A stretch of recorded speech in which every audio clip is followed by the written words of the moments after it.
মুন্নি আৰু মই একেলগে ৰুমত থাকিম আৰু মই থকা PG-টোৰ পৰা আজিৰ পৰা মিনি ব্লগছ নাপায় আৰু মই PG কিয় এৰিলোঁ ৰুমলৈ কিয় শিফ্ট হ'লোঁ গোটেইখিনি কথা ক'ম বাৰু মিনি ব্লগটো সম্পূৰ্ণকৈ চাব আৰু মুন্নিক থ'বলৈ বা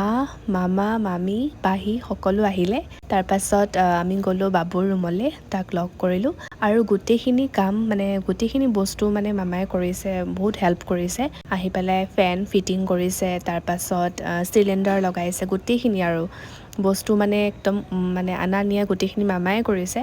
তাৰপাছত চাহ তাহ খাই মামাহঁত গ'ল মা আৰু পাহি থাকিলে ময়ে চিকেন বনাই খোৱালোঁ আৰু নেক্সট ডে বাবাও আহিছিলে মই সেইটো মিনি ব্লগ বনাইছোঁ বাৰু দেখাম PG-টো এৰি পেলাই মনটো বেয়াও লাগিছে যিহেতু 2 বছৰেই থাকিলোঁ আৰু ক'বলৈ গ'লে 1 মাহ থাকিলে বাৰু যি কি নহওক মনটো এইটো কাৰণে ভালো লাগিছে যে PG-টোৰ কাষতে মই ৰুমটো পালোঁ মুন্নিৰ এডমিশ্যনো ইয়াতেই হ'ল যিহেতু ভাবিলোঁ দুজনী একেলগে থাকাই ভাল আৰু